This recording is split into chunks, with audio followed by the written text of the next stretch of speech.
and you know my name. You know racing cars is my favorite game, and you know I can't be beat when I'm in the driver's seat.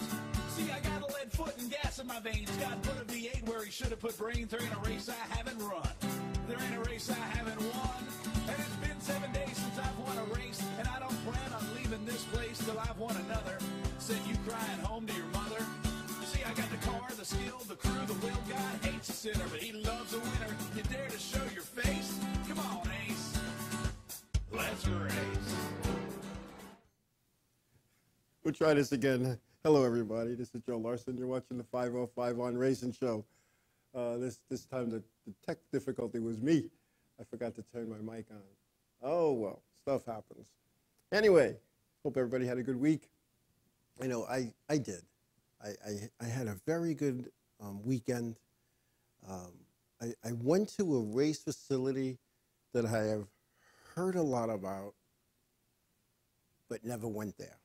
One of those places that I never heard about until I'm going to say 2006, when the late Rich Johnson put a car together for my daughter to race there.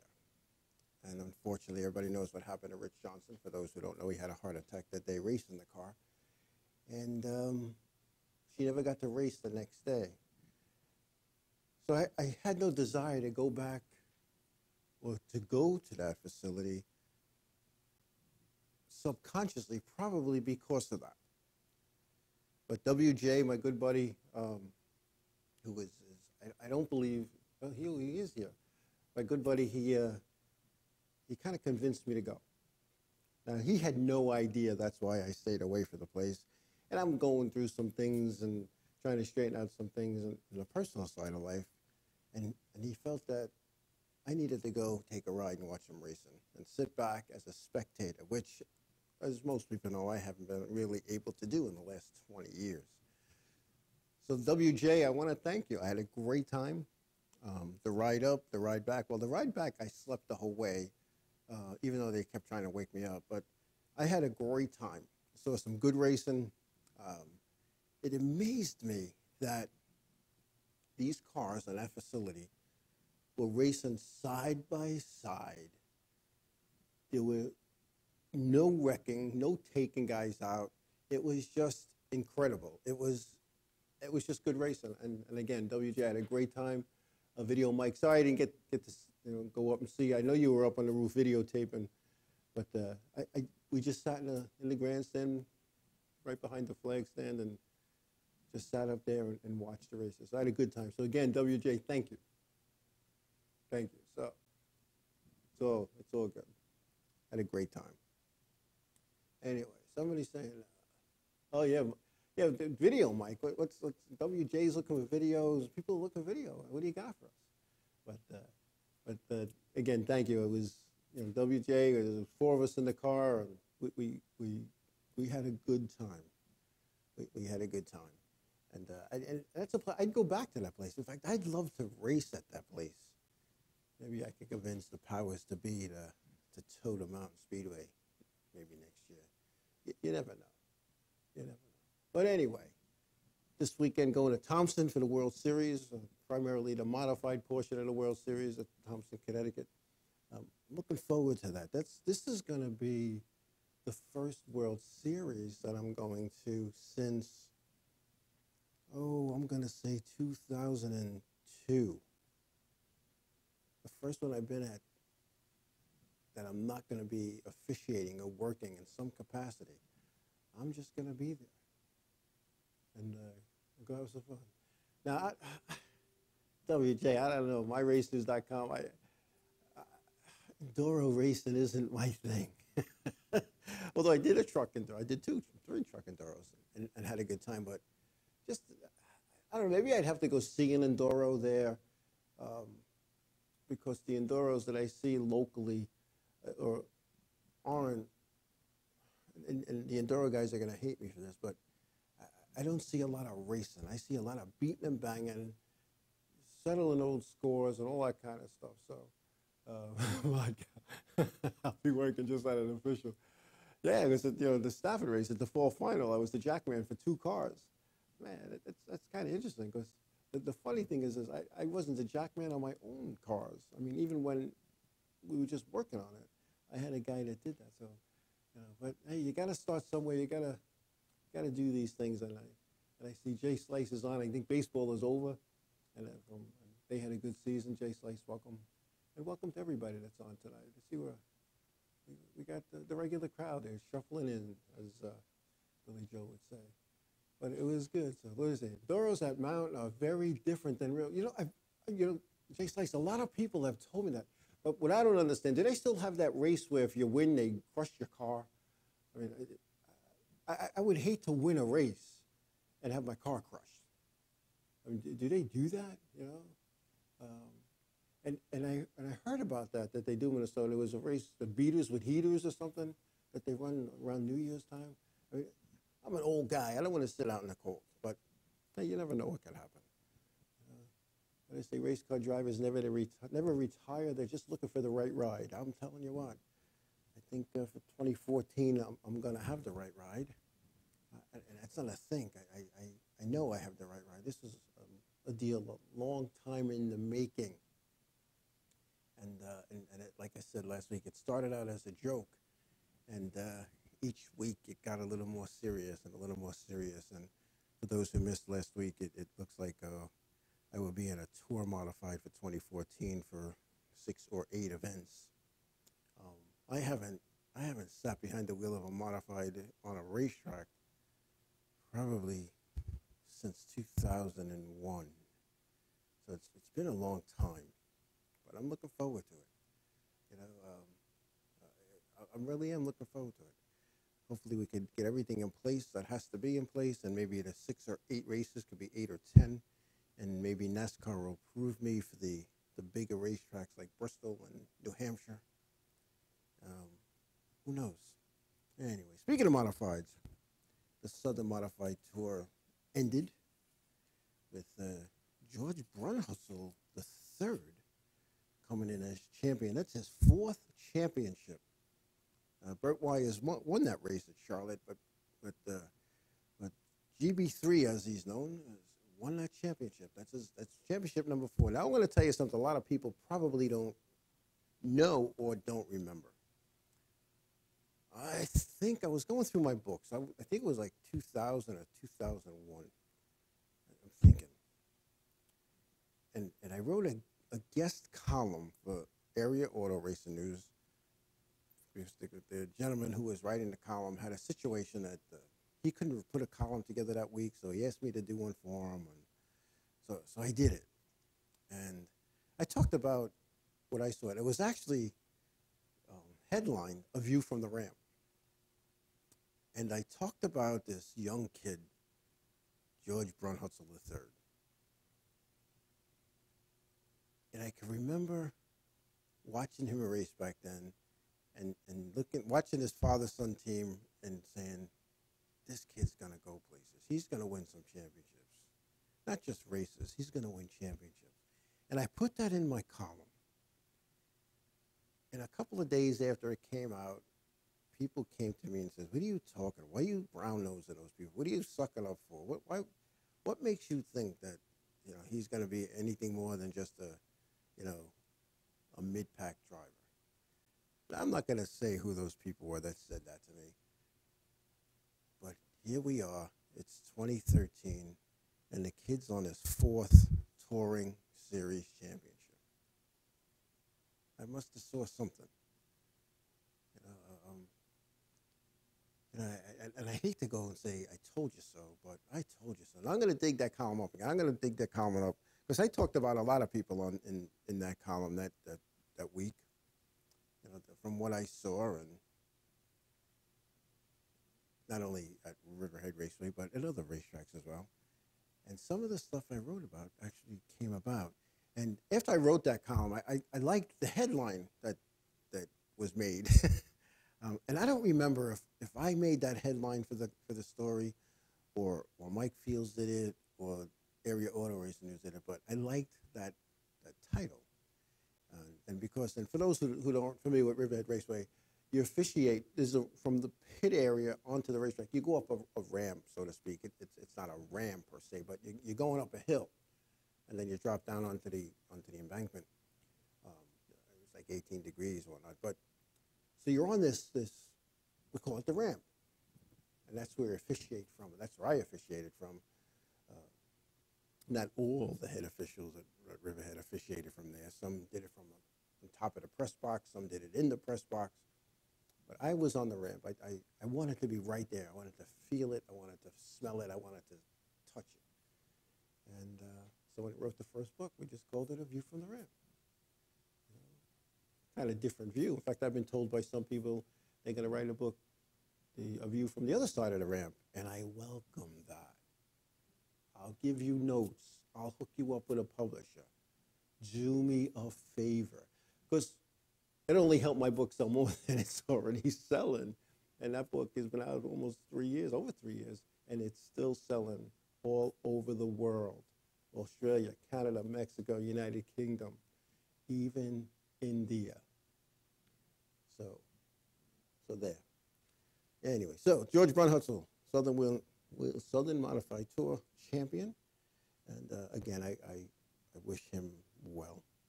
K&N Pro Series East has one more event. That'll be at Road America, and that'll wind up their season. And speaking of the K&N Pro Series, I'm hearing rumors. Now, I don't normally pay attention to race rumors, but I'm hearing some things that Brett Moffitt will be driving in a Cup car. Kind of interesting. Because there's some wild stuff going on at Michael Waltrip Racing, and as we know, Michael Waltrip had some issues with NASCAR. Imagine that, and some of it deserving, some of it I think is all part of the NASCAR game. But Michael Waltrip Racing is, from what I understand, is cutting back to 2 teams in 2014, as Rob Kaufman, who the financial part of Michael Waltrip Racing. So Michael Waltrip Racing was in trouble financially. This Rob Kaufman stepped to the plate and funded Michael Waltrip Racing to keep it afloat. But I understand that Rob is going to leave Michael Waltrip Racing and start his own team. And the driver in that team may be Jeff Burton. So I don't know. I don't know. And yes, WJ, I heard about Brian Vickers. I heard that Brian Vickers will miss the remainder of the season due to what my sources tell me, a blood clot in his calf. But doctors are confident that Brian Vickers will return in 2014, and that's where Brett Moffitt was in the car today at Charlotte testing.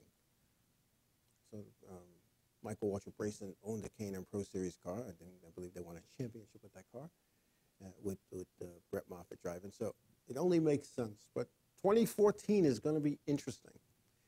There's a lot of teams bouncing around, drivers bouncing around. Sponsorship is starting to be difficult for some of these teams. And, it used to be a company that just wanted to be involved. So they put their name on a car. And they got their TV coverage, they got their souvenirs sold, they got their logo on stuff. And who knows? Who knows? But the sponsor himself, what has changed? And I'll tell you what has changed. And I saw this when I was at UPS. You're putting up 15, 16, 18, $20 million for a cup team. Now, you need a return on investment. And I've talked about this return on the investment, on the return on the sponsorship dollar. UPS made a fortune sponsoring Dale Jarrett, and I'll tell you why. Because UPS became the official express shipping company of NASCAR. So every item shipped out of NASCAR offices, not only in Daytona and Concord, New York City, wherever NASCAR had a little satellite office even. Series directors who worked from home, penalties, rules, you name it, it was shipped UPS. Also, on all the stuff that went out souvenir-wise, hats, T-shirts, coats, jackets, keychain, you name it. Everything that's sold in the souvenir trailer that had the UPS logo, UPS got 30%. They made, from what I was told from our marketing people when I was there, for every dollar UPS gave Robert Yates Racing with Dale Jarrett, for every dollar that they spent, they made 3 back. Now, that's awesome. Can you say that with some of the other sponsors? I don't know. How do you measure that? How did DuPont measure the return on their investment with Jeff Gordon? It's kind of difficult to show that. It's easy with, maybe it's not easy, but with like Home Depot and Lowe's, with those drivers and those sponsorships over the year, it's real simple. It's increased sales. It's fan loyalty.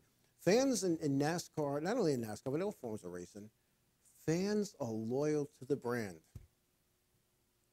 They like a driver, and they got to go buy that coat. They got to buy the hat, the pants, the T-shirts. And not only that, if it's a store, if it's Napa, for instance, they want to buy from that store. They want to buy their gas from Sunoco.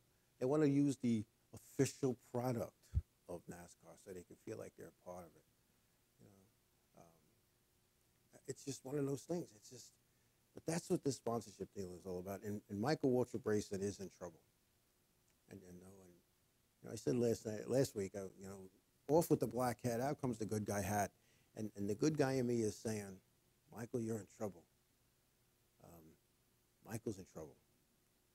And I think his troubles began when Toyota first came into NASCAR at that Daytona 500, where his car was illegal.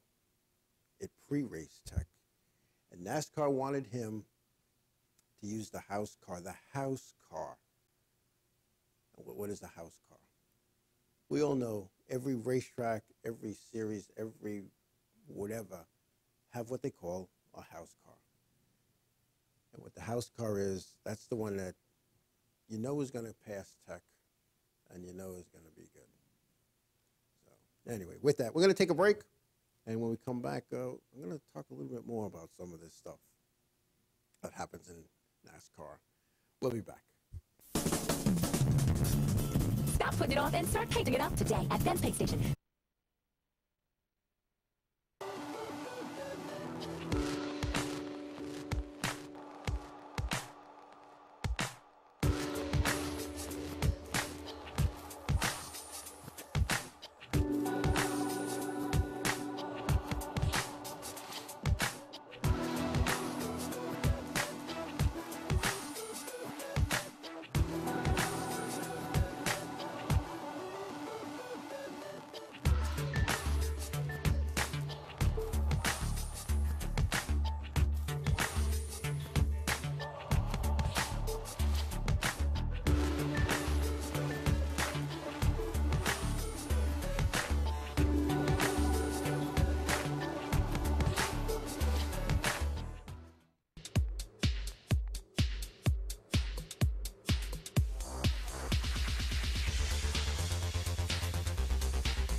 And we're back.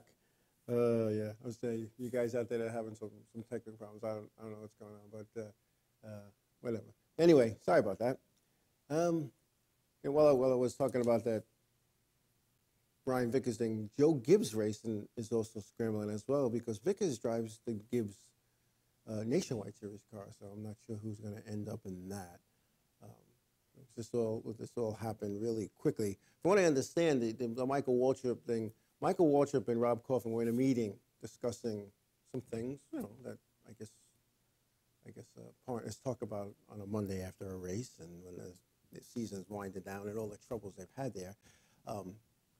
When Brian Vickers walked in and told them what's going on. So that meeting ended abruptly and scramble mode came in. But anyway, but Michael Walsh, like I said, his problems, in my opinion, began when those games were played. And I'm not saying NASCAR played games. I'm saying that Michael Waltrip played games.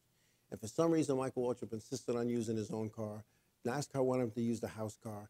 And ultimately, he ended up using the house car, but his own car was confiscated. Now, you just don't do those things, and you don't. And I've been around NASCAR for a long, long time, and I say this in a respectful way. It's their sandbox, it's their sand, it's their pail and shovel. You got to do it their way, because if you don't do it their way, they don't need you. They don't need you. You can go race somewhere else. And there's 5 guys waiting to come in. Now, some of you out there might say, well, it's not the same. The car counts are down. The car counts are down, not, in my opinion, as a direct result of anything NASCAR has done or did not do. Car counts are down because this economy is in the dumps. Sponsorship money isn't out there. Guys are out of work. Women are out of work. When you're a racer, and I'm talking about from touring series on down, not where you do this for a living, where you do this for fun, where you do it for a hobby, where you do it to make a couple of bucks maybe to offset some costs. The money's not out there, and they're sitting there, the husband, the wife, the boyfriend, girlfriend, the domestic partners, whatever you are. You're sitting at your kitchen table, you're sitting in your den, and you're sitting with a pile of bills, and you're like, all right, what are we going to pay this week? I got to pay this parts bill. I was like, you know what? I got to feed my family, so we're not paying the parts bill this week. I can't put fuel in the truck to get to the racetrack because I got to pay the electric bill. It's that tight. It's that tough. It's just one of those things today. It's, everybody blames NASCAR. Oh, the car counts are horrible because of NASCAR. But you know what? I when I was a competitor, I used to think like that. When I went to the other side of the fence, guys and gals, I went to the other side of the fence. I was on the other side of the fence for almost 18 seasons. And, it's a business. There was things, and let's take my local racetrack, Riverhead Raceway. Let's take my local racetrack, a racetrack that I raced at on and off for a long, long time. Saw my first race there, I think it was in like 1973, and raced there for the first time in 1977. And we were lucky here on Long Island to have promoters who had the money behind them where the racetrack wasn't their only source of income. They had other businesses. They had other sources of income. So if there were some lean weeks, so to speak, nobody had to worry about being paid. Nobody had to worry about the place closing. But understand, just like you as a homeowner or a business owner have property taxes, real estate taxes, whatever you want to call them, to pay, think about the tax that's paid on 20-plus acres of land on a major road, which is, I believe, one of the only roads that takes you across the North Fork or out to the North Fork. So a busy, busy highway. Think about their taxes. Think about the insurance that they pay for the people sitting in the grandstands, not and not only that, but the liability insurances, you know, it just I don't know, it's costly to run a racetrack, and I can remember talking to Barbara and Jim Cromley one time about the purses that they pay off. They haven't been raised, that to my knowledge. And take away the sponsor money. Take away that you have a seasonal sponsor in a division, whether it's a street stock, a late model, modified, whatever the division is. You have a seasonal sponsor who's pumping money in. Take that money out. Just the raw purse, what they're paying for first, second, all the way down to last. It's got to come from somewhere, and it's come from the promoters. It doesn't come from NASCAR. People say, oh, NASCAR should pay more money. NASCAR has nothing to do with the purses. It comes from the promoters and what the promoters do and how they handle it. Now, so I talked to them about this. I'm not going to say when, because the when doesn't matter. Because, you know, some say, when did you have this dog? I didn't think they liked you. I still talk to them, even though we agree to disagree. And here was Barbara's comment to me.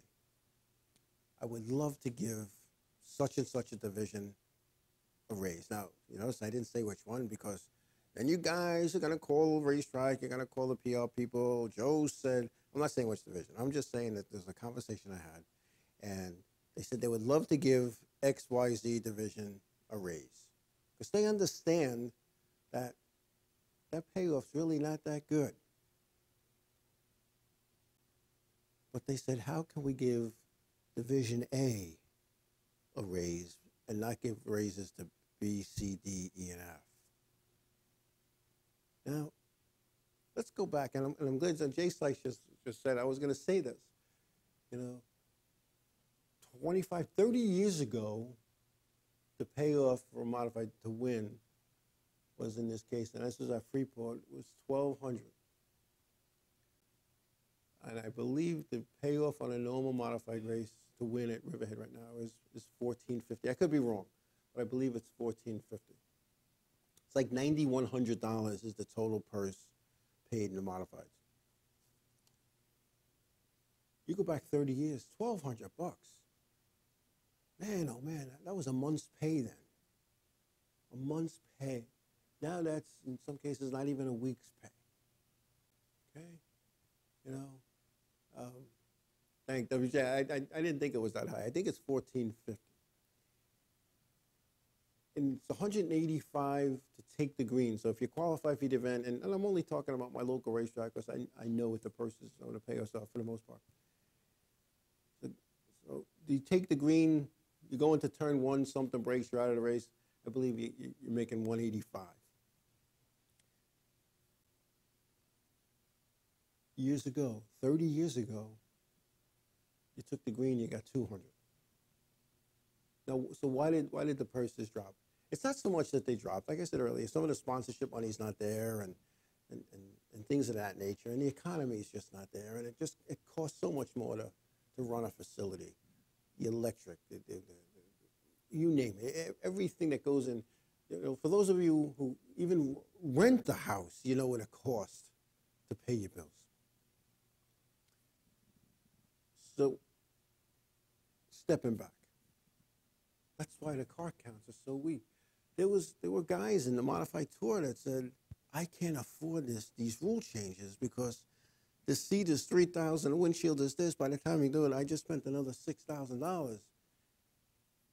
And I took the equipment that was still good and I had to put it on the shelf.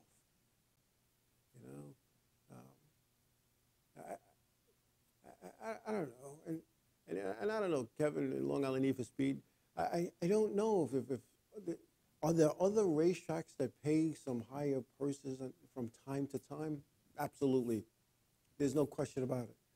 But on a regular, weekly, week in, week out, no, there aren't that many that are doing it every week. Some of these racetracks only race every other week. And I'm not saying that's an excuse. I'm saying that's a fact, that they race every other week. So what has happened is that the fans are hungry because they want to go see racing, and the teams, when they wreck, they have 2 weeks to put it back together. You know, I don't know. I don't know. And you know, $30 to get in. You know, Kevin's saying at a local racetrack. I don't know anybody going to Thompson this weekend. It's not into the pit area. It's $75 to get in. You're seeing 15 divisions of racing, and you're going to see a lot of good stuff. But you know, and I hate to say this because it's going to come across as negative, but whose fault is this that the pit fee or a ticket fee is XYZ dollars? As long as we keep going, they're going to keep charging. It's business. It's simple business. It's economics. You know, and take any business, whether you're in the milk business, whether you're in the produce business, whether you're a butcher, a baker, a candlestick maker, no matter what business you might be in, you're going to charge whatever the traffic will bear. And if you could get $100 for your widget or your loaf of bread and people are paying it, you're going to keep charging it. And you're going to test the waters. You know what? Let me try $105 and see what happens. Oh, they're still buying. Let's go with $107.50. Hey, they're still buying. Whose fault is it? It's basic, you know, economics. They're going to charge whatever the market will bear, and you know, it is what it is. You know, it is what it is. So when you look at things like that, when you look at the prices that are paid and whatnot, you know, it's kind of funny. And as an official, I can remember sitting down and I tried to make a rule change once that was going to save the teams a couple of $100 maybe $250. And I sat down with the teams and the owners and the drivers, and you would have thought that I wanted them to run on plastic wheels. They cried and cried. And at one point, one team went to the owners and said, "You're going to lose 10 cars if Joe makes this rule change." Now, instead of the promoters said, "All right, let's get these guys together, guys and gals. Let's have a meeting and see what 10 cars we're going to lose. See if we're really." They called me in a panic. "Joe, we're going to lose 10 cars." No, we're not. We're not going to lose 10 cars. It's going to be addition by subtraction. You might lose 2 or 3, but you're going to gain 7 or 8. Addition by subtraction. Because what's happening? It can't always be that the guy with the most money wins. It just can't be. It needs to be the guy who works the hardest, races the cleanest, races the fastest, and does it legally. That's the guy that you win. Not the guy with the most money. Not the guy who's delivering fuel oil to certain officials and not charging them. Not the guy who's fixing their oil burners. Not the guy who's bringing stuff to the head guys.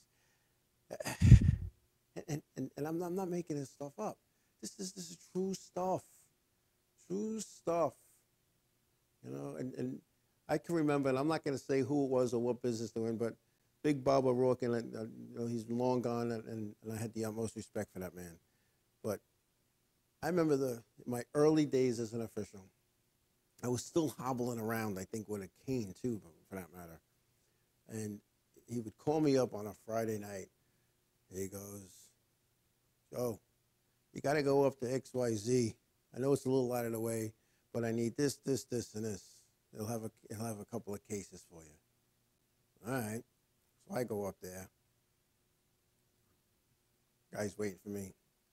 He loads up my trunk with Big Bob's stuff, and off I go to the racetrack and bring Big Bob his stuff. And I'm like, wow. This guy now rolls into the racetrack with his race car. An hour or so later, he's racing, and I'm not going to say he got the black and the white all the time, but he definitely got the gray in his favor.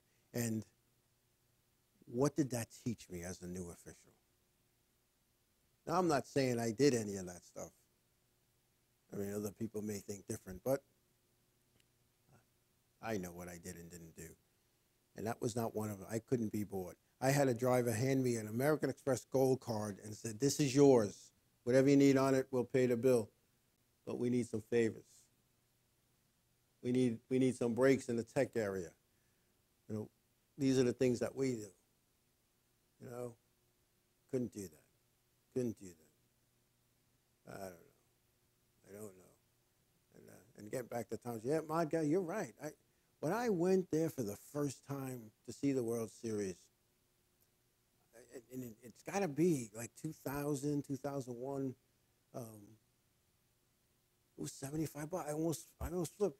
And it was 75 whether you went Friday, Saturday, Sunday, or Friday, Sunday, or Saturday, Sunday, or just Sunday. But that's just how it was. And you're right. And Kevin, come back to what I was talking about. You're right. That's not racing. But it's been going on since when Ben-Hur was racing at the Gladius Maximus and the Roman Colosseum. This stuff has gone on for centuries. Like, Richard Petty says, the first race occurred when the second car came off the assembly line. This stuff went on. And the old win on Sunday, sell on Monday. That's so true. So think about the Michael Waltrip deal where his team was penalized for changing the outcome of an event. If they would have got away with that, think of the money that they would have not lost. Think about it. This stuff goes on not only in racing, it goes on in all sports. Do you think in Major League Baseball, Major League Baseball is happy that a big franchise team like the Yankees or the Dodgers aren't going to be banging it out in the World Series? Do you really think that they want to see these low-market teams? It doesn't sell tickets. It doesn't sell advertising. They need big. Racetracks. Racetracks need that. They need that to survive. It's all part of the game. But, and like I said, I was one of those guys. Blame NASCAR. It's not NASCAR's fault. It's not NASCAR's fault that when the modifieds roll into Thompson this weekend, that they're going to have less than 30 cars. It's not NASCAR's fault. It's not NASCAR's fault that the other series, the modified series that's going to be at that racetrack, may have 40 cars. That's not NASCAR's fault. But I'll tell you whose fault that is. That fault is the fault of some of the people, and I'm going to get shot for this, some of the people that officiate and work for NASCAR that get away with things that they shouldn't get away with. Wow. I had to be quiet there for a couple of seconds because I had to wait for everybody to stop laughing. Because you know what I'm talking about. You know what I do. There's some people, and I don't put, I'm not putting anybody down. I'm not putting a hardworking guy down or gal down. The guy and gal who goes to work every day and busts their butt to make a living. I'm not putting them down. But you know what I'm going to put down is the hardworking guy or gal that leaves their job and they go to a racetrack and they put on an official shirt and it says official on it, and they think that's a license to break somebody's chops because their boss broke their chops all day long, and then they're going to filter it down. And one of the things that I prided myself in as official, I treated the competitors the way I wanted to be treated when I was a competitor. And I'm hoping that when I go back to being a competitor, that these officials remember that. Because those officials got to remember, I know where they came from, I know the games they played, and I know some of the underhanded stuff that they do. I'm not blaming NASCAR. I'm blaming the people that put the shirt on. The ones that, I'm not even going to go into that. I'm not even going to go into it because it serves no purpose. But anyway, let's see. What is Jay Slice saying? One thing NASCAR could do is cut the cost to get more. And I agree with that because the cost. How can I say it? Because I put some thought into this the other day, and I was wondering when I could use it, and I'm going to use it today. Here's what happens. For those who don't know, and I'm sure you all know. Multi-millionaires are sitting around the table like the one I have, and they start talking about rules. Now, a lot of the rules that get put in place are for safety purposes based on things that might have happened on the racetrack an injury that had happened, or some testing that they saw, certain things that need to be corrected. I'm all for that. You want to make it a safety thing, that's great. But some of these rules that these millionaires are sitting around the table making are made because one of their friends is in that business. Hey, my buddy makes this part, and let's make it a part. Let's make it a part that our cars need, and let's put it in the rules so everybody has to go get this part. And our friend, because now he's the official widget maker of NASCAR, so he has to pay us to be the official widget maker. So, and then we're going to have all the teams. They're going to have to buy this widget, and that's just too bad if you don't, because then you don't race with us. Now, again, that's not NASCAR's fault. See, what happens is sometimes you get way too damn big, and there aren't enough checks and balances in there. And I always said, the late Walt Detzel, a man that I miss. I miss him tremendously. And I might have told this story once or twice, but I'm going to tell it again because it's going to fit this purpose here. This young fellow wanted to become an official. Well, Walter says to him, well, Skippy, come into my office after the races. You talk to Joe, Mike, and I. Mike Scarito, who used to be an official with me at Riverhead. In fact, in Walter's illness, while he was hopefully recovering, which he never did, Mike and I were keeping the seat warm for him.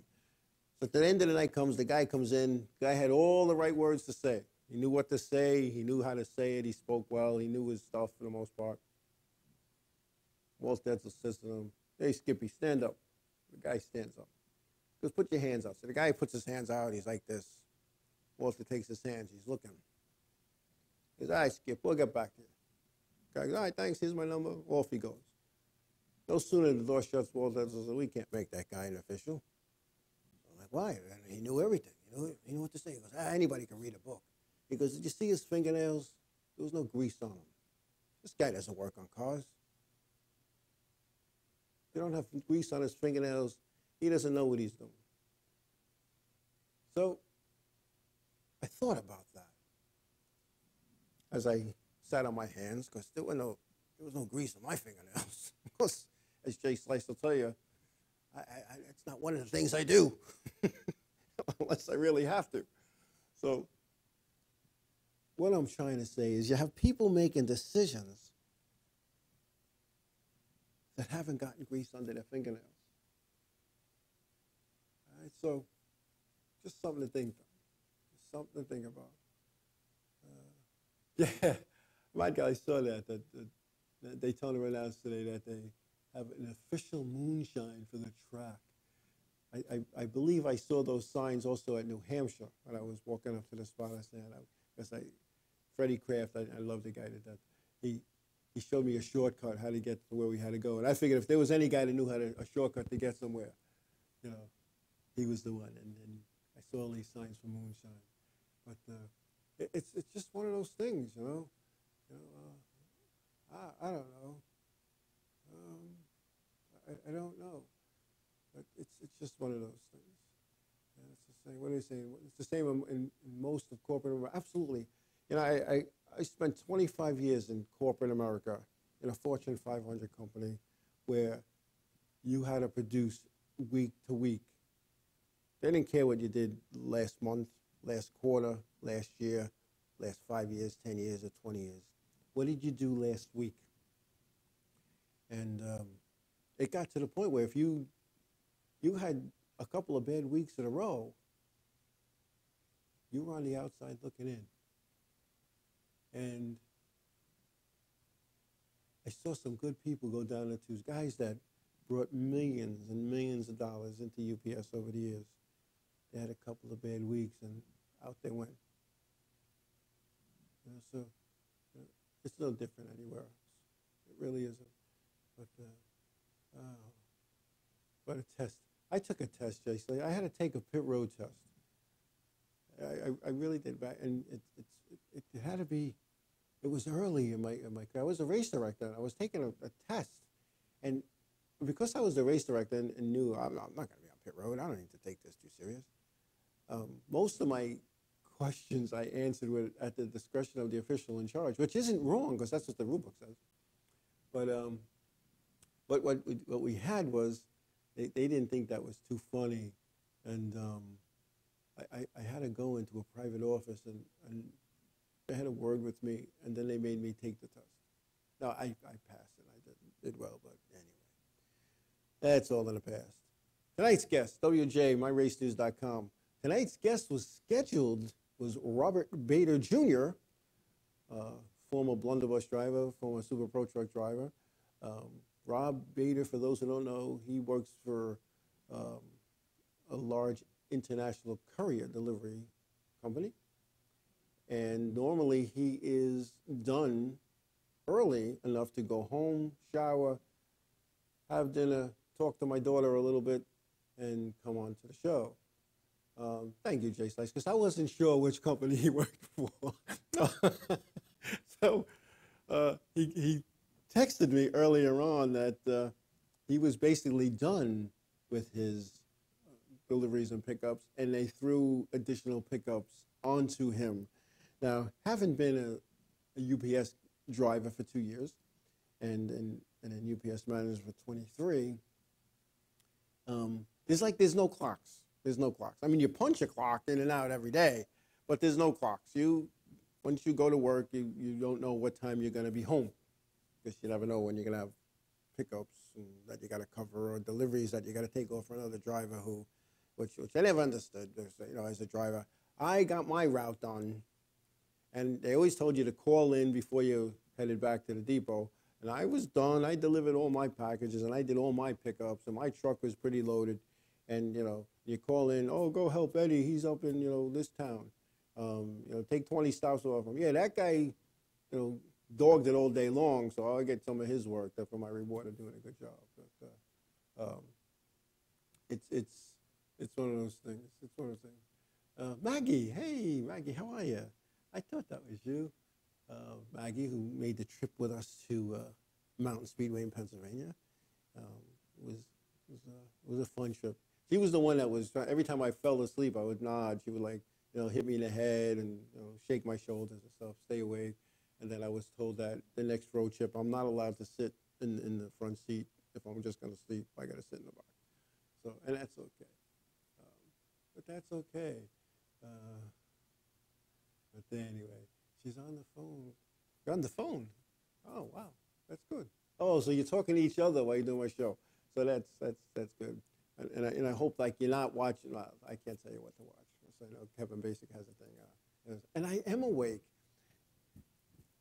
Oh, wow, Kevin, no show. No way. But, yeah, it's funny. It's funny, and to everybody else. And no matter how tired I am, no matter what's going on in the world around me, in front of me, on top of me, under me, wherever, I come in here and the lights go on, and I see the staff, and I kind of wake up. So it's all good. Anyway, we're going to take a break. We got to pay the bills, and I'm getting these looks from the control room, Joe, what do you? It's time, No, I'm only kidding. I got the best person in the business here helping me out every night. We get 2.5 years, and Christine, you're the best. All right, we're going to take a break, and we'll be back.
Hey, and I'm back.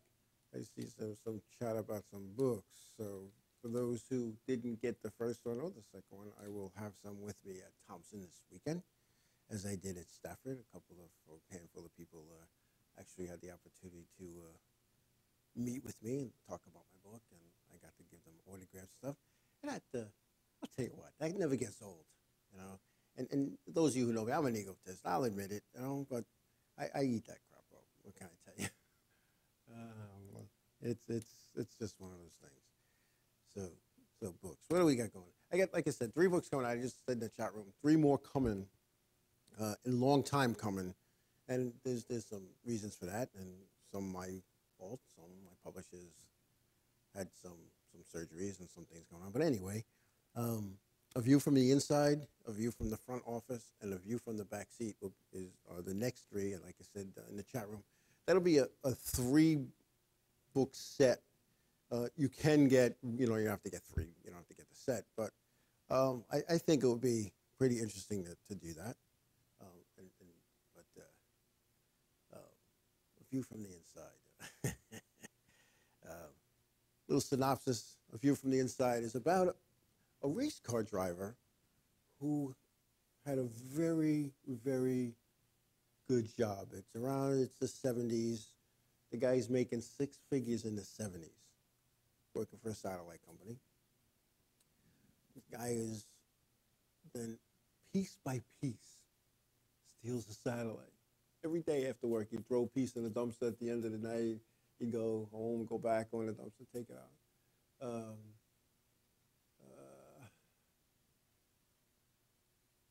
And what happens is at that point in time, he had the best racing equipment money could buy. He had the best of everything. So now he loses his job. Now, because of the terms of his agreement, probation, whatever, he didn't go to jail for this. He got probation. He had to, do community service. He had to pay restitution. But he still had this burning desire to race. So he had to race, But he doesn't have the money to race. So what does he do? He becomes a professional thief. Ends up getting caught, goes away, and as he's sitting in his jail cell, he could hear race cars in the distance at night on a Saturday night. Just made his torture worse. And it kind of talks about his prison experience, life back on the streets after prison, back in again, back out, without giving away the ending. So that's basically what that was about. Tough book to write, because for those who know, I never went to jail. I drove past the jail. I delivered to a jail, but I never went. I never went. I should say jail. I never went to prison. So I got to be careful, because people say, "Wait a minute, I remember back in 1992." Back in 1992, I can remember. Anyway, that might be a good story for the Dear Dad show. But I never went to prison. So I had to find somebody who went to prison, and somebody went to prison for a long time. So I interviewed a guy who happened to be into racing, and who was in his late 40s, who probably spent 20 plus years of his life in prison. And he explained the prison experience to me. So I wrote this book. So now my pre-foodie gets it. She's reading it, and she calls me up and she goes, "I got to ask you a question." She goes, "How much time did you do in prison?" And I said, "No, none." She goes, "No, really? You could tell me." And I won't tell nobody. I said, "No, I didn't. I said the same thing. I drove past the prison. I delivered to a prison, but I never went to prison." So she said, "Well, she was reviewing this book with somebody that she knew who was in prison," and the guy goes, "Wow, that guy did some serious time." Because it wasn't a driver. Believe it or not, WJ, it's a made-up character. It's not a real person. It's a piece of maybe 6 or 7 people that I know who just happen to drive race cars, but they didn't go to prison because of this. So I want to clear that up, because people are going to look at names and try to figure it out, and it's not a real guy.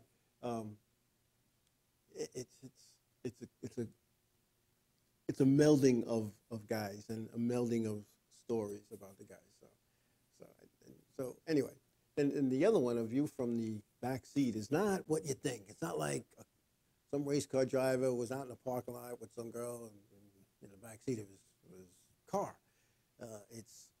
It has to do. I'm cracking people up. It has to do with and I can say, think about when you were a little kid, and some people, you're gonna have to think hard, because when you're a little kid, it was a long, long time ago.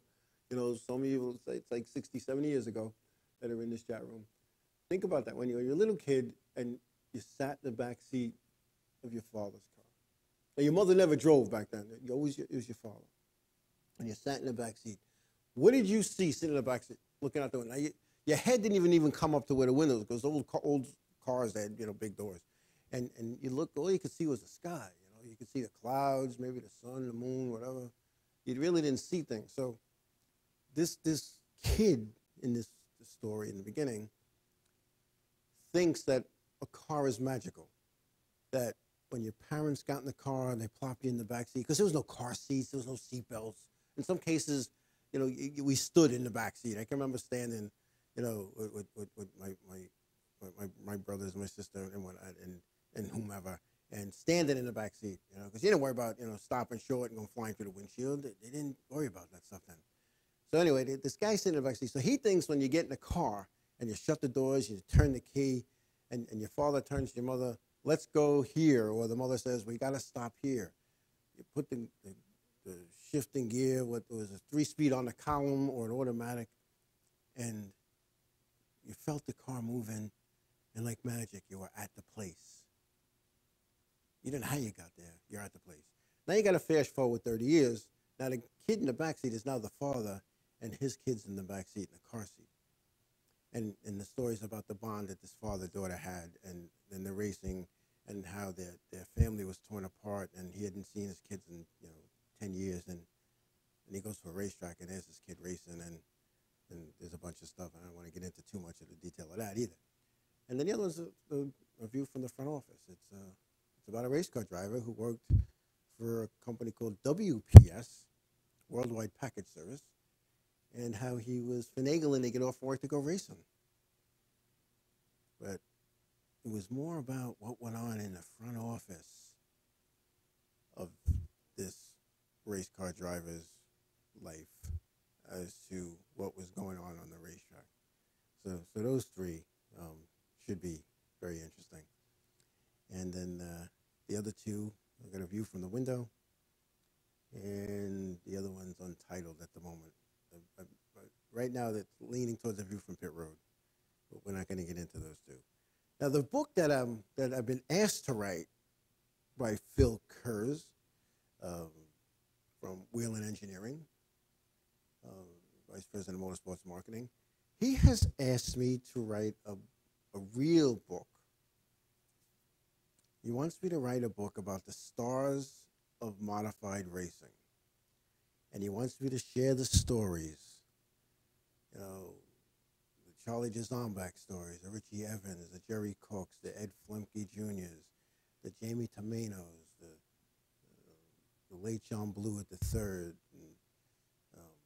and all the guys in between, Reggie, Ruggiero, all of these guys, And he wants me to write that kind of book. And I explained to him that wasn't my style. That's not what I do. That's not my expertise.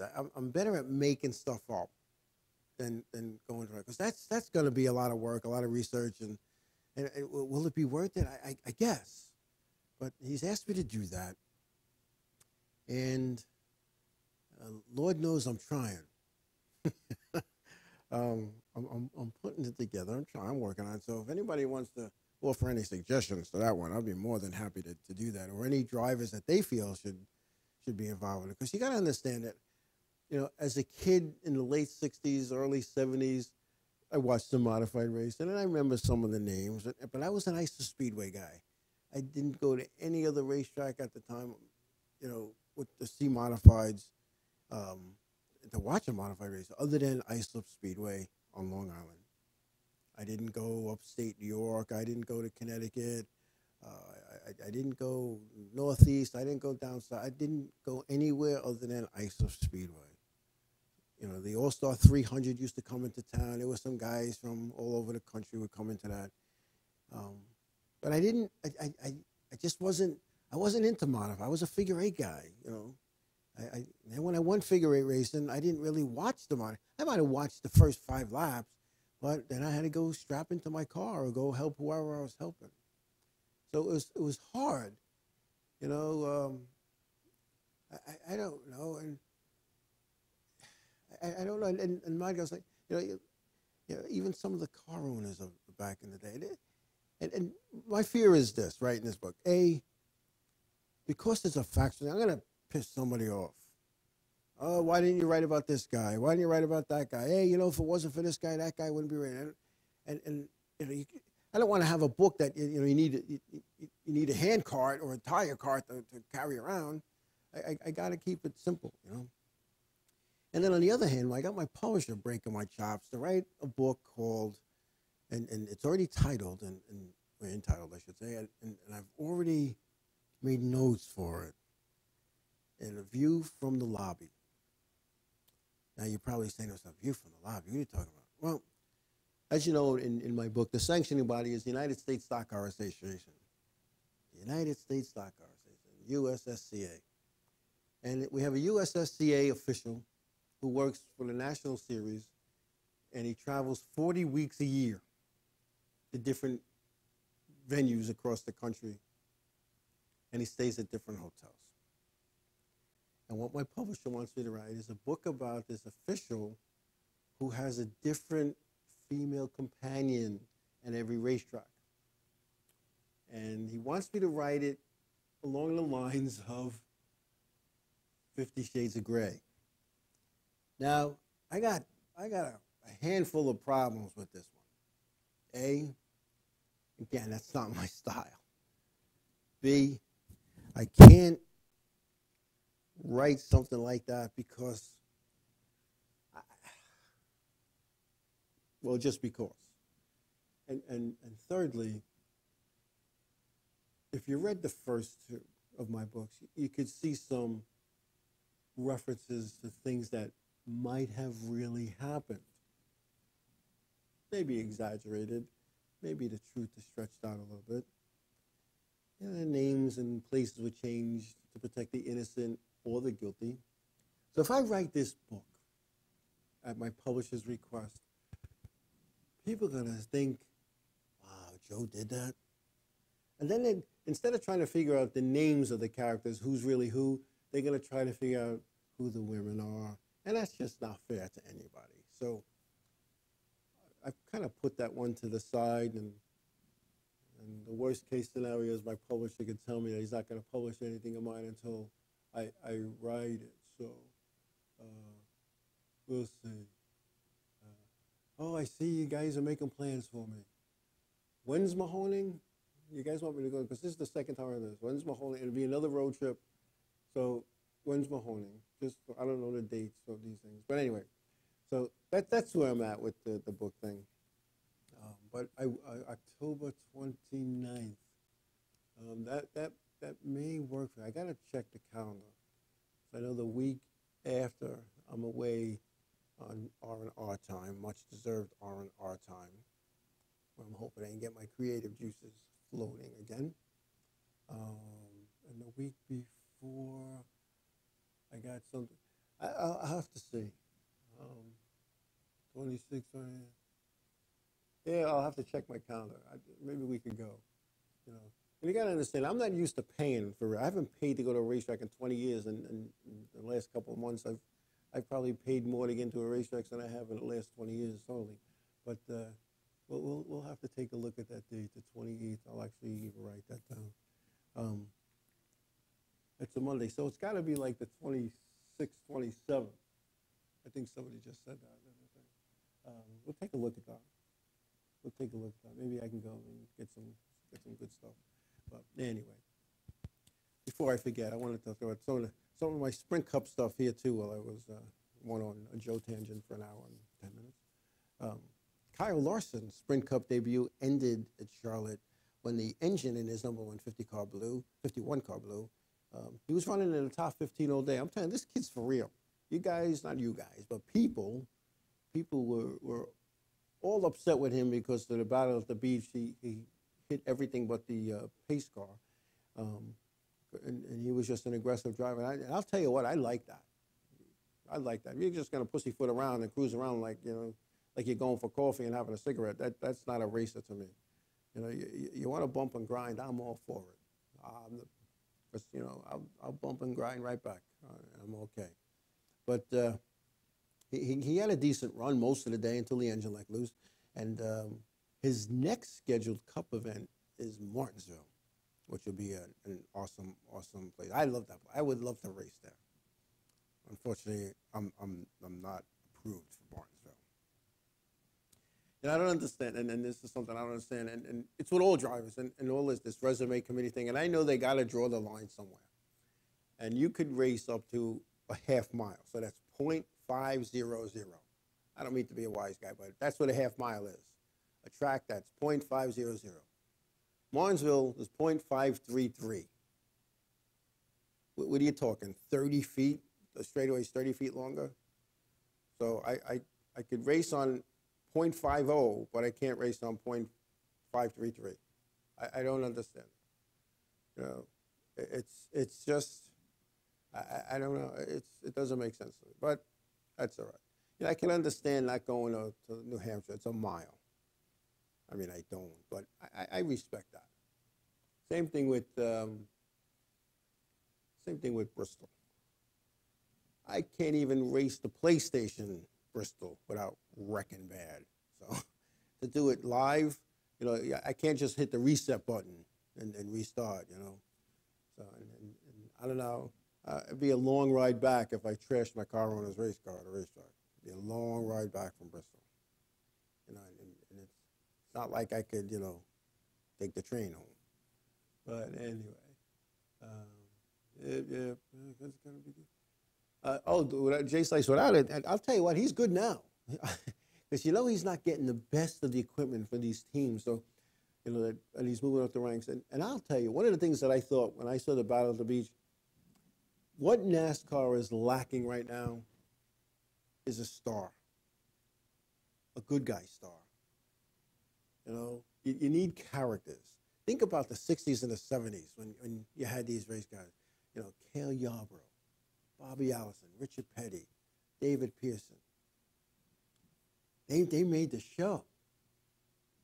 Now everybody's a goody two-shoes for the most part, other than the Busch guys. And I don't mean the Busch series. I mean Kyle and Kurt. Although Kurt's a little more mellow than his brother. But you need that. You need something to draw the attention to. The best thing that ever happened to racing on TV was in 1979 when CBS televised the Daytona 500 live, flag-to-flag coverage. And the race was born. And the Northeast was socked with snow. What was on at noontime on a Sunday afternoon in January? People put the race on. And millions of fans were born that day when Bobby and Donnie Allison started duking it out with Bobby Allison and Cale Yarborough and Donnie Allison. And they started duking it out in turn 3 up there on national TV. Now people turned in to the next race that was live, which was weeks later. All of a sudden, they realized this is good. This is good stuff. But that's gone away because now, with corporate America involved, and they want milk and cookies, and they don't want to see a guy get out of his race car and pop a cigarette in his mouth, because you can't do that. You don't see that, right? And you're going to tell me every one of these race car drivers in the National Series doesn't have a cigarette? Dick Trickle used to walk around with a cigarette. But who do you see with a cigarette? Or even a cigar, smoking a cigar? Back in the day, they had that pack of cigarettes in their pocket, or before fire suits rolled up in their sleeve. That's what's missing today. And so how do we create that? How do we bring that back? Yeah, my God, Dick Trickle had an ashtray in his race car. Well, he's under caution. He'd light a cigarette, smoke it away, put it in his ashtray. That wouldn't fly today. I could see the tech guys today walking around looking at, what, get this out of here. I mean, some of the things. But that's what's missing today, is the characters. A guy that you come to root for because there's the rivalry. There's no rivalries. Nobody bumps and grinds anymore. Maybe Keselowski, but other than that, you don't see that anymore. You just don't see that. And I'll tell you, it just becomes just a thing that I don't know. I don't know. Anyway, this weekend at Charlotte, the Cup Series ran, and Brad Keselowski, he was the winner, first place. His first win in 2013. Casey Kane second. Matt Kenseth was third. Jimmy Johnson fourth. Kyle Busch fifth. Kevin Harvick sixth. Jeff Gordon seventh. Ryan Newman eighth. Denny Hamlin ninth. And Carl Edwards rounded out the top 10. The way the points shape out right now, Matt Kenseth is atop the points with Jimmy Johnson second. Kevin Harvick behind him. Jeff Gordon fourth.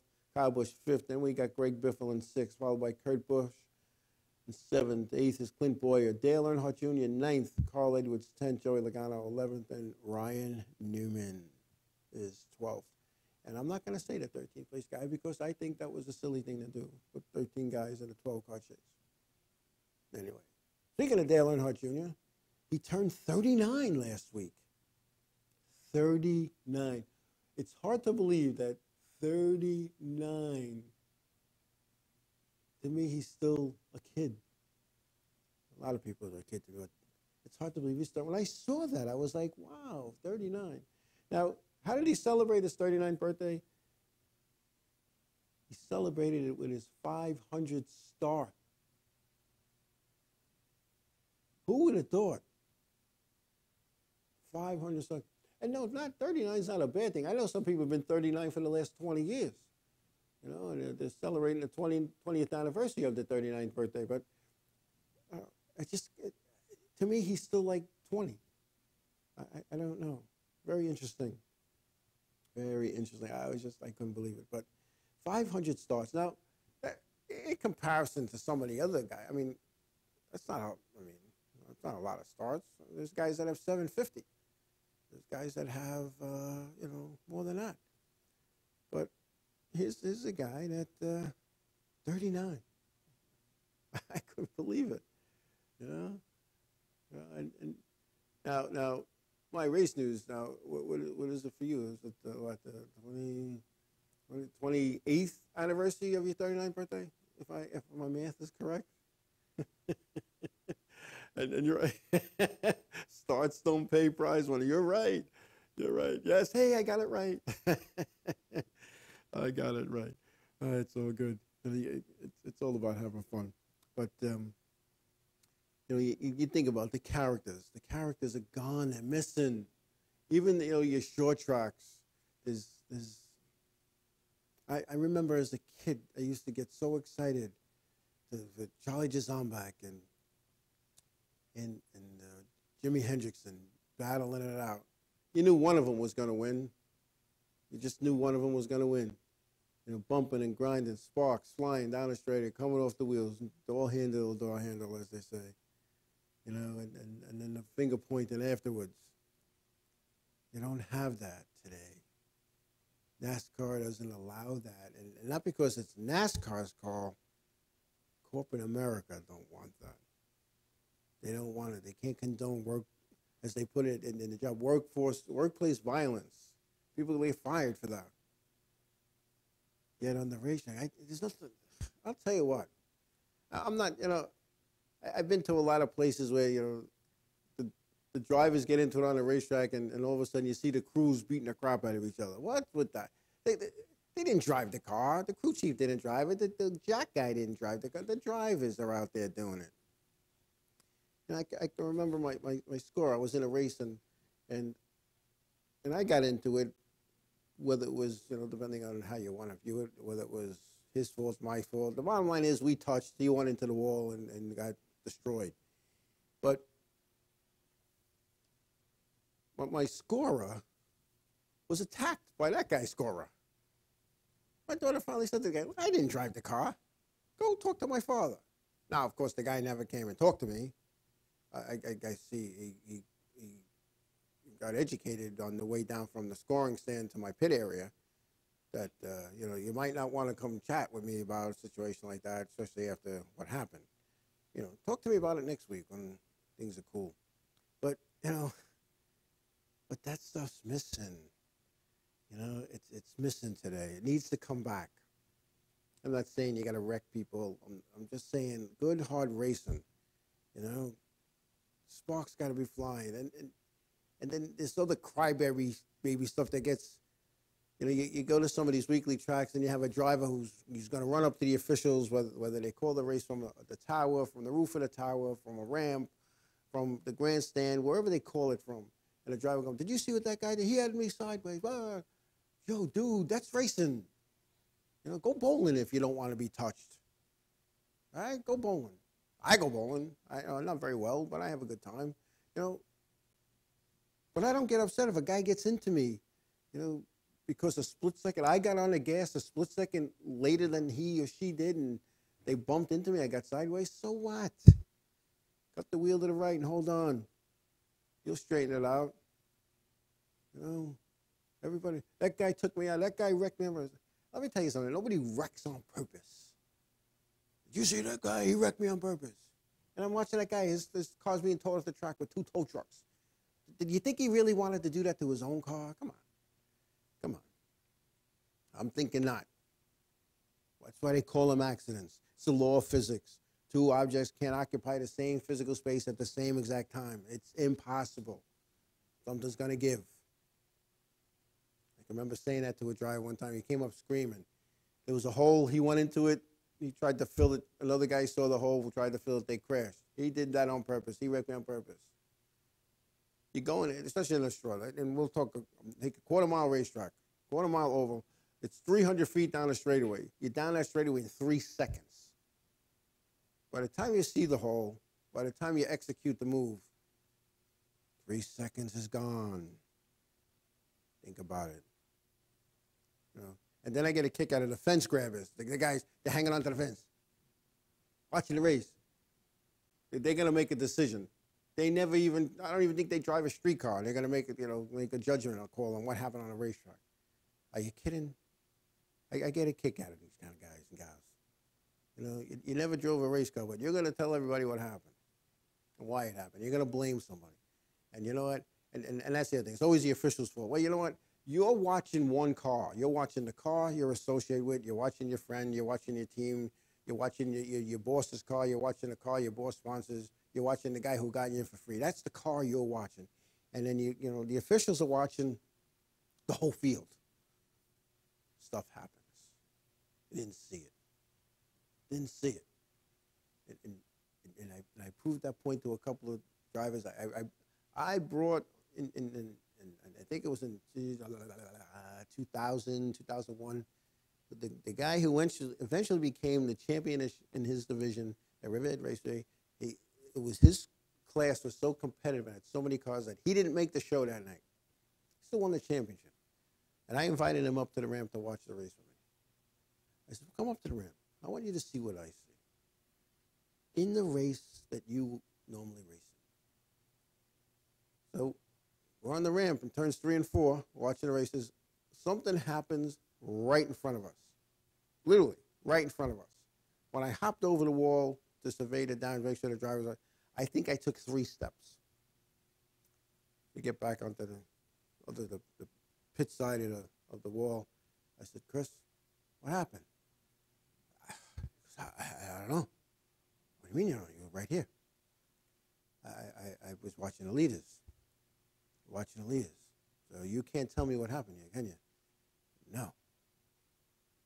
And I looked at him. Yes, Jay Slice, you're correct. And he said, I will never question another call from this ramp again. And he never did. I did with a figure 8 driver, too. Same thing. But he said, he goes, I know what happened, but I can't tell you I saw what happened. Yeah, I know it happens too. And sometimes I would make a call based on that, based on what I know happened. You know, sometimes you'll see a driver joking around the guy behind him. And it's not even so much mirror driving, as people call it mirror driving. I call it zigzag driving. They're going down a straightaway like this. You can't pass. And I always say to the driver, give them a link, give them the outside or the inside. Don't take up the whole place, because when he does dump you, don't come crying to me. It's that simple. You know, it's just not, being an official is not easy, but you know what? If it was easy, everybody'd be one. And it just becomes one of those things like any other, like in sports. I officiate, you know, girls softball in the high school level, and, you know, there are some coaches, when I walk off the field, they hate my guts.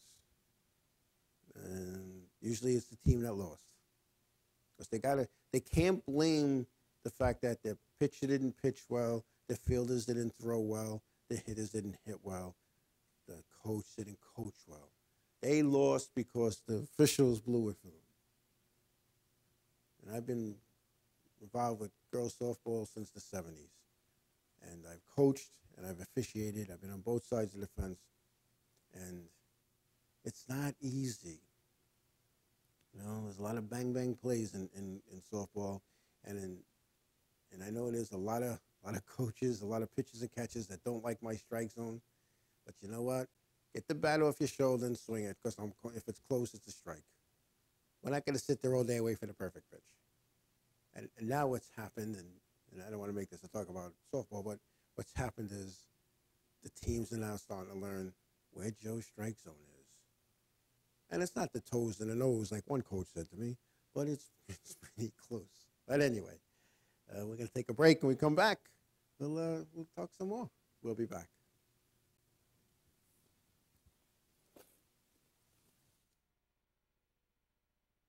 Everyone else is advertising on the internet, shouldn't you? Tired of small returns on phone books, newspapers, radio ads, TV ads, coupon books, direct mail? Everyone is on the internet every day. Advertise on the internet for as low as $100 a month. Over 250,000 impressions per month on Facebook, Twitter, YouTube, Enravio.com, and more. Go to the Advertise With Us page on Enravio.com and get started today.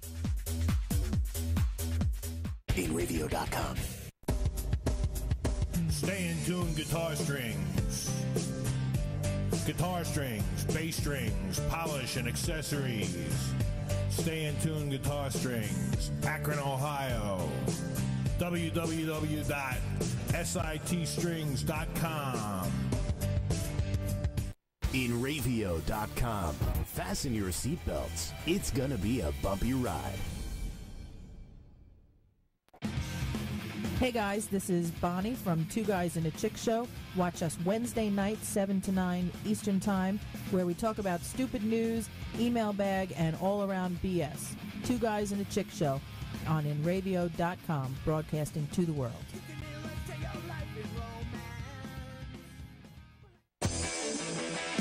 YouNeedAPart.com. Fast and free, the internet's top used parts locator service. Over 3 million part searches since 2001. Salvage yards, sell more parts. Become a member today. YouNeedAPart.com. Tell them you heard it on Enravio.com.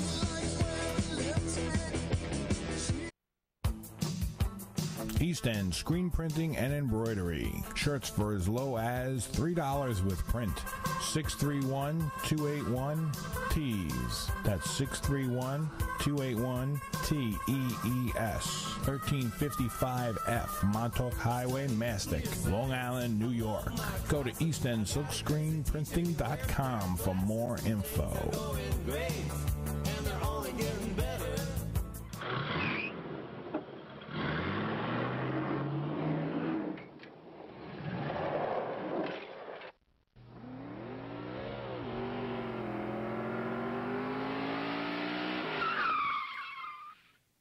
Hey, you know, when you guys were doing this last break, I remember a couple of weeks ago, we were talking about my golf game.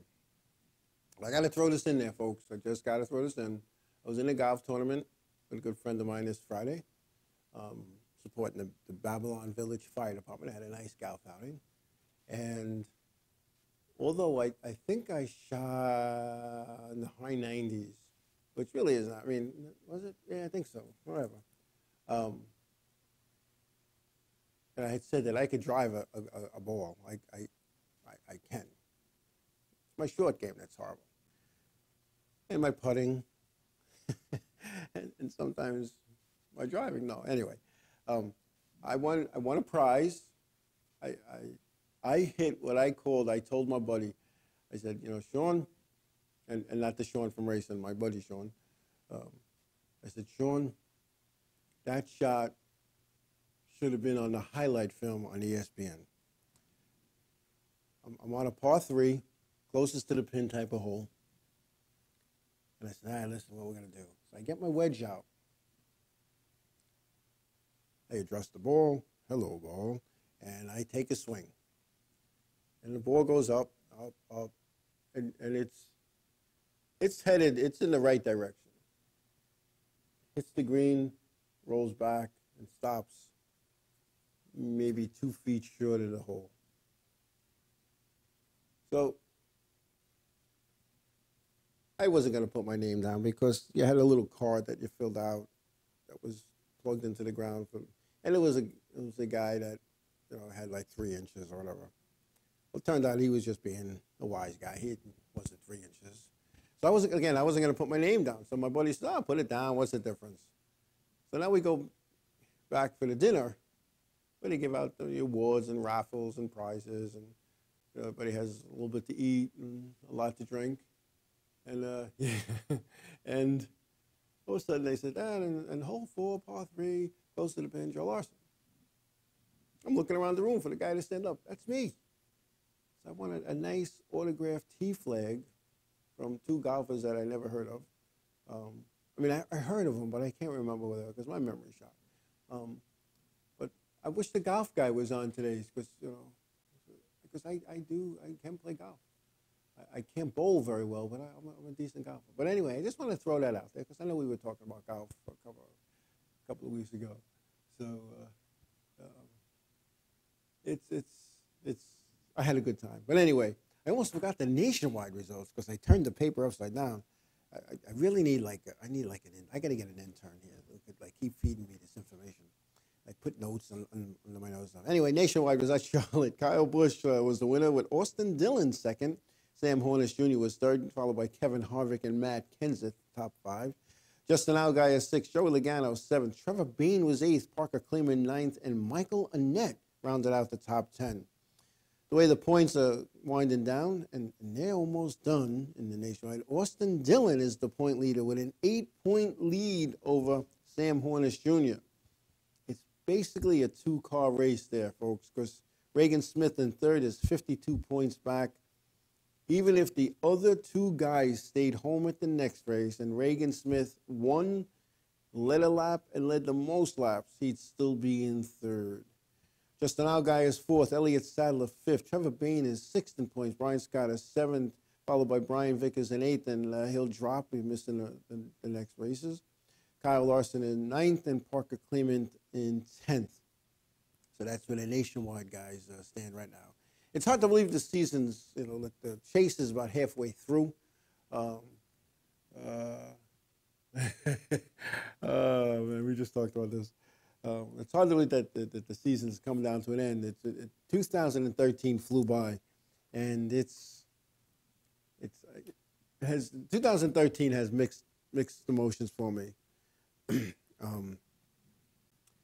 2012 was supposed to be my last season as an official, and partly due to Daytona and partly due to talking to people in my circle, I came back, and it still wasn't fun for me. So I kind of left NASCAR, and it's one of those things. It was a big adjustment. It wasn't the adjustment wasn't that I was that I wasn't going next weekend to a race somewhere. The adjustment was, I sat back and said, wow, wait a minute. I can't call and get on the list now. I can't walk into the tower at Daytona and sit down and talk to the powers to be.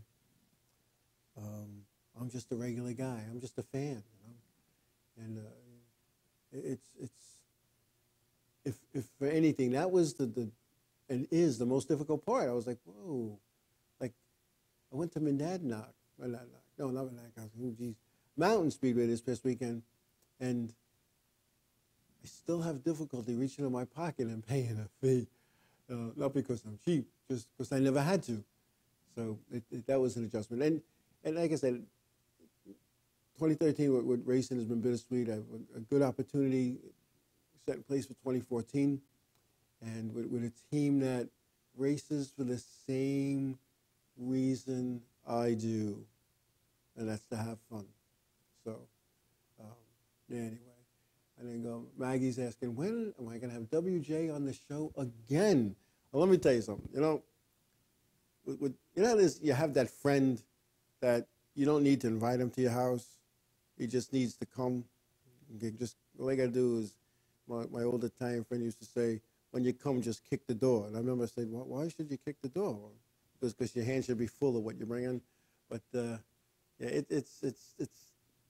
it's time to have WJ on again, because I'll tell you what, we have some good shows. So I got to see when Mr. Bate is rescheduling for me. If it's not for next Monday, well, maybe the Monday after. I'll have WJ, because I have fun with WJ. We get the banter back and forth sometimes, and it's all good. And again, I can't thank him enough for this past Saturday at Mountain Speedway, for the drive and we had some good conversation, the four of us, and it was like I said before, WJ, Mike, Maggie, and myself, we had some fun, at least going, because like I said, I slept most of the way home, and I'll tell you what, I don't get to sit and watch a race. When I go to my local racetrack, I find myself critiquing everything. I find myself saying, man, I wouldn't have made that call, or why is that guy doing that? Why is he getting away with that? And I don't enjoy the races in my local track, but I've gone to a couple of races, but to sit as a spectator, it was so different. And I didn't know in most of the division they had dirt modifieds. I didn't know one dirt modified guy from the other. I didn't even know who was in what car. It didn't matter. They put on an awesome race. And like I said earlier in the show, there was nobody wrecking. There was no taking people out. It was just side-by-side racing. The factory stocks are racing. The leaders, first and second, were side-by-side for the first half. Didn't touch. Did not touch. I don't think if it wasn't for a restart where he got him, it wouldn't have been side-by-side.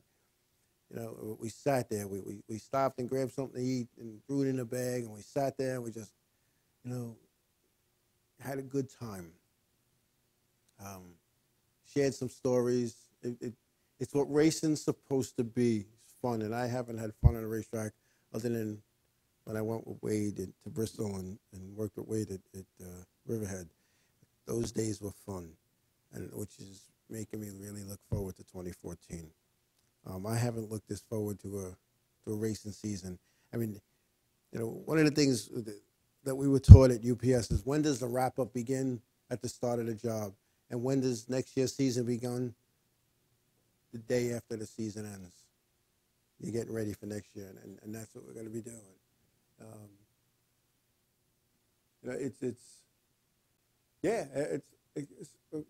I'm like, as an official, I went to races, and this is going to sound silly. I'd go work a race, and if I wasn't involved with post-race tech, if I was involved with securing the hauler and putting stuff away, I'd be driving home. I'd be on 95. I just put in a 15-hour day. I'm tired. I got a 5-6 hour ride ahead of me. I'd be on 95, and my buddy Harry Man would call. Hey, how was the race? Oh, it was good. Who won? I don't know.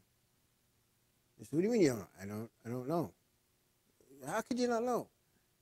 I wasn't paying attention to him. That wasn't my job to keep track of. And week after week, I'm like, I don't even know who won some of these races. Because as an official, you're not paying attention to that. It's not something you even care about. You know, yeah, do I? And I'll admit this. Did I root for some of my buddies? And I don't want to. I don't hang with these guys, but do I root for my local guys? Absolutely. The guys from, as Bill Bryce used to say, the wrong island guys. You know, Goodell, Heggie, Donnie Leah. Did I want those guys to do good? Absolutely. Glenn Tyler when he was running. Gary McDonald. I would sit there like towards the end of the race, like, where are they? Where are they? Where are my guys? Where are my guys? And I count. Okay, we got 8th, 12th, 15th, 19th, 21st. I get a top 20 at least.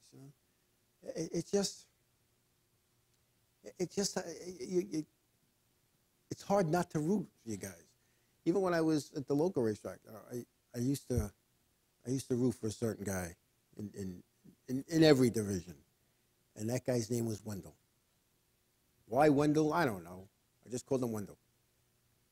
And so if anybody would hear me, I couldn't say, "Hey, go John, go! Hey, John, go! Hey, come on, get outside, John."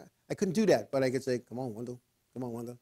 And now as I'm saying it, I know where I got that from. It was in that movie Greased Lightning about Wendell Scott. When he was running, his crew chief would say that, "Come on, Wendell, come on, Wendell." So I guess that's where I got it from, But to sit and just watch the race and not care about the outcome, it was awesome. And even with the modified, the tour type mods when they were up there at Mountain, for the King of the Mountain race, to watch some of the guys I know, Dave Brigatti was running strong all day. Dave, an awesome guy. And all of a sudden, it just looked like the handling went away. You can watch a race and not worry about what's going on. You can just watch the race. Local David Royce was out there. He was running solid all day long. I know David a long time. It was just watching, guys I know that just watched them race and watched them race against other guys, And in the end, before the green flags, I said, I know who's going to win. I know Matty Hirschman's going to take it because he's just that way. He's just that way. And then at one point, I thought I fell asleep. I thought I was taking a nap and missed like 30 laps before that was because there was a caution, and then every single car was pulling. I'm like, is the race over? You would think it was, but I don't know. It was fun. I had a great time. And you have no idea what that did to me for the mindset, because it was a good time. It was even sitting in the car and not having to drive all that way. I think it was 4 hours to get there, and that's only because we had a breakfast stop, because, you got to eat. And then coming back again,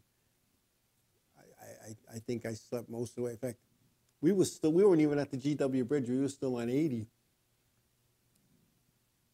And then I woke up and I saw like towns. Like I said, wow, Oyster Bay. We must. I opened my eye, I got my shoulders rattled and I opened my eyes and I saw a sign that said Oyster Bay. I was like, oh man, we're home already. I can't believe it. It was less than 3 hours. Less than 3 hours. But again, it was good. And I'm going to seriously take blame Maggie for waking me up. She wouldn't let me sleep. And it wasn't even like I was snoring and bothering everybody. I was just out, But yeah. Smacking me in the head, shaking my shoulders. Every time my head dropped. It was good. It was very good. But and I knew you had a mission, WJ, and that's why I just put my head back and let's just go to sleep. And that too we will get through. So anyway. This weekend, Thompson has the World Series, 15 divisions running. It'll be the end of the season for the NASCAR Wheel and Modified Tour. And right now, there's only 2 drivers that have a shot at the title. And that'll be Ryan Preece, who has a 26-point lead over Doug Coby. Now, anything can happen.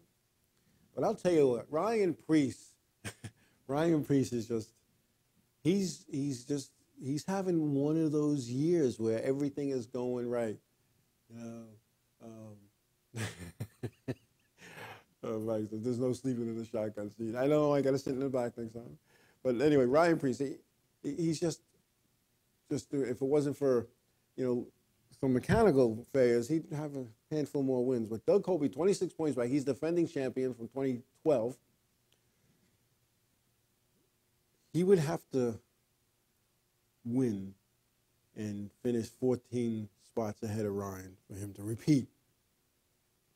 Now, I don't know how many cars are registered for the event. I don't anticipate many more than 25. And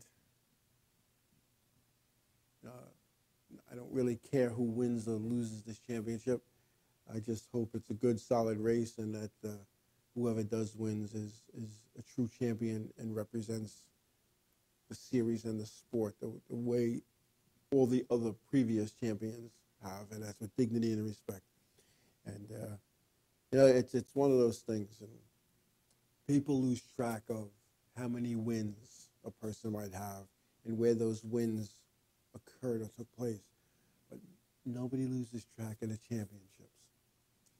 And I remember saying this to a competitor back in '85, I think it was, where a big win was taken away.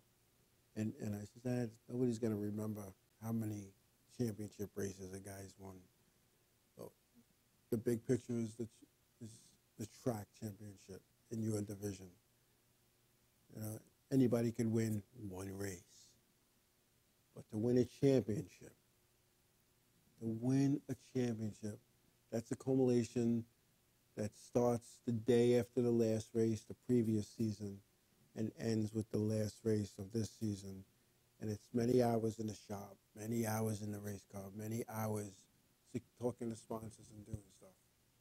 You know, so it's championships you can't take away. You know, and I know even though it was in a champ car, my three girls have championship trophies, and those things are huge. And I have only room for one in my place, and it's in the corner. And I look at that just about every day. You know, just about every day. You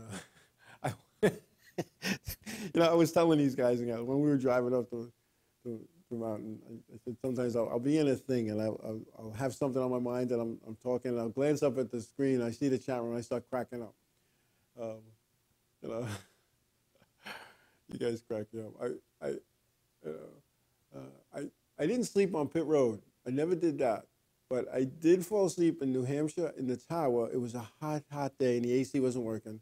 And it was practice. And we practiced for like an hour and 45 minutes. And I just, all of a sudden I was like this. Out. Pictures.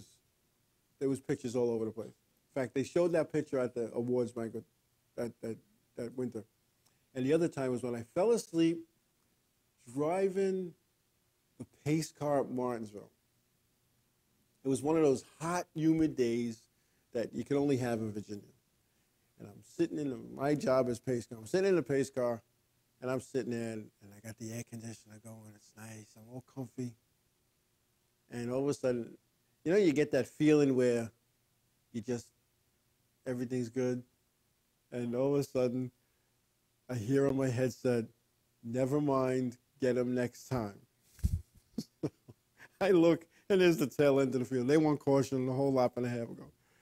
So I go out, and I pick up the field, and I'm cruising around, whatever, pull in. Now, the stop-and-go guy at the end of the road, because I parked the pace car at the end of, there's an opening in turn 2 there, and he's holding the stop-and-go sign, and he's hysterical laughing, hysterical. I was like, I was out, I was asleep. And, of course, there's pictures of that, too. But, and no, you know what? I'll tell you what. I've been to Thompson 60-some-odd times. Not once have I played golf there. And I went to the driving range once, but that was only because I had nothing to do one night, and I got up the night before, and we did some stuff that day, but nobody wanted to go to dinner. Nobody wanted to do anything, so I had my golf clubs in the trunk, and I just went to the driving range. It don't have to be dark for me to fall asleep. I could fall asleep anywhere. And I'm one of those lucky guys. Once my head hits a pillow, within 20 seconds, I'm asleep. But normally I don't fall asleep in the car like that. I just don't. What I just did. I don't know. I was tired. I was relaxed. I was in a safe place with friends, as they say. I didn't hit any other drive. Man, I could drive a ball 250, 235, and pretty straight. Just maybe not where the hole is, but I can go straight. But now maybe one of these days, maybe next year I'll play golf at Thompson. It's just when the officials went and played it, they played on Friday because the modifieds were off. I was working the other series. Oh, you're right, it is. But it was Friday, so nobody was there yet. Nobody was there yet when I was at the driving range. And there was another driving range that I went to. It was in Stafford. It would just come off the was it Stafford? I think it was Stafford. They all start to blend after a while. But anyway, you got to do these things. But anyway, the World Series this weekend. I'm looking forward to it. And then starting fresh next year. I am so excited about next year. You have no idea. I can't even say. And I don't get excited about too many things. In fact, when I watch a race, I'm very intense when I watch a race. Somebody said to me this weekend, it was like a caution. I'm like, wow, you get pretty intense when you watch these races. I'm just so into it. I'm just so into it, and I'm watching a lot of things. I'm just not watching. I'm not just watching the drivers and stuff. I'm watching a lot of stuff. I'm watching the battle for 11th and 12th. It's just one of those things now. It's one of those things. Now, Thompson, when am I leaving for Thompson? That remains to be seen. My original plan was to go Friday afternoon. However, a friend of mine won tickets to see Gladys Knight, and I'm going to be their guest at Westbury. Well, they don't call it Westbury Music anymore, whatever they call it. So that changes when I'm leaving for Thompson. So it's either going to be early Saturday morning, looking to catch like a 7 o'clock boat, or it's going to be early Sunday. So I'd rather go up. No vote. No vote. Yeah, there's a boat in my future. I don't feel like driving. Well, if I come up early, I could be there by 9 o'clock Sunday morning. Now, here's the thing. If I was spotting, I would be up definitely Saturday morning, but I know I'm not, so the regular spotter's there, and I don't want to bump the guy out of what he's been doing forever. I mean, I do, but it wouldn't be fair. And I try to be a fair guy. It just helps reflate the times. So I know my services really aren't needed until Sunday. So I don't know, because I was invited to this thing at the Belmont Raceway, not for race cars, for horses. So, and that's Saturday. See, there's weekends I'll sit home and watch cartoons, and not literally. I'm into old movies, and then there's weekends there's like 50 things going on. So tire polish. No, I don't do that. I think what I did at Stafford is I pushed the car through tech. I did the air pressures, and I drove the car out to the pit party, but Wade wouldn't let me drive it back in because he was afraid I wouldn't get out of it. And then on pit road, I was the jack man for the 38 and the 33. So that was pretty interesting. So anyway, gas cap check. You can't give me anything serious to do. I'm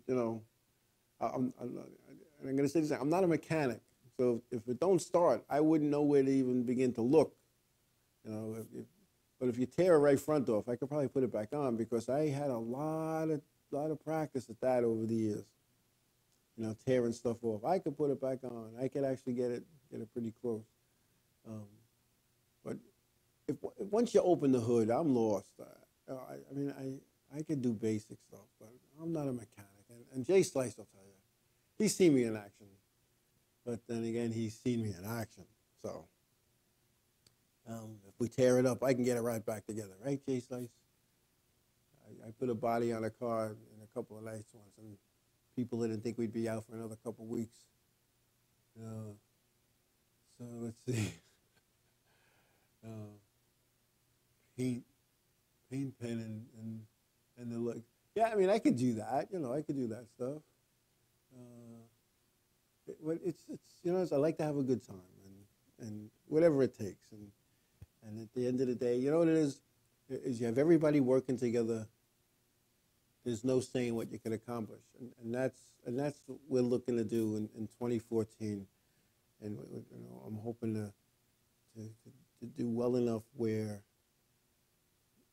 well, let's just say I'm looking to do well enough that nobody's laughing at the decision to give me this opportunity, and nobody's crying because I got in their way and wrecked them. What I say? What do I need? What do I need for what? I need a lot of things. I do. Well, I have a fire suit. It's just, fortunately or unfortunately, it's where I used to live, and getting it is a little difficult at the moment. I have a fire suit. I have everything. I have all of this stuff. I'm hoping to be able to get it.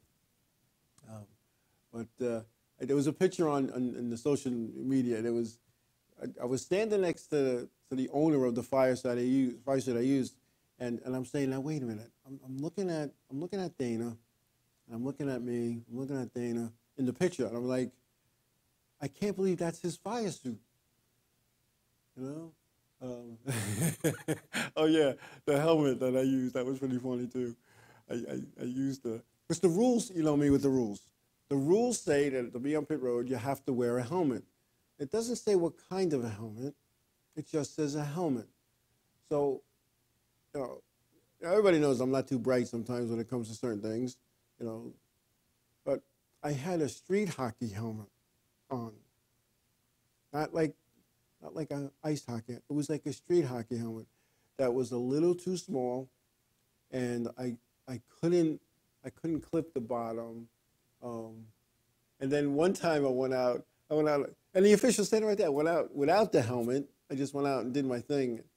And as I'm standing, as I'm coming off the pit road and hopping over the wall, there was a certain person that had the helmet behind them. It was kind of wiggling it like the helmet. I grabbed it. I put it on just in time to be too late. And WJ, you're pretty well. It was like a bowl and a rubber band. You're not kidding. But I have a nice pit road helmet and a nice fire suit and shoes and gloves and all that kind of good stuff. So anyway, they're whispering in my ear. It's that time. It's that time. We gotta end. I want to thank everybody for taking time out of your busy schedules to come listen to the Joe Rant on 505 On. And I know we had some new people out there. Welcome if you're a first timer, and thank you. And for those of you who are here every week, I thank you for your support. And Ravio thanks you for your support. Because without you, there is no 505 On Racing Show. So thanks a lot, everybody. Wherever your endeavor is going to take you this week, please be safe. Please, I want you to come back here on Monday. Tell somebody you love them, and God bless you all. Good night, folks. You're just out of place.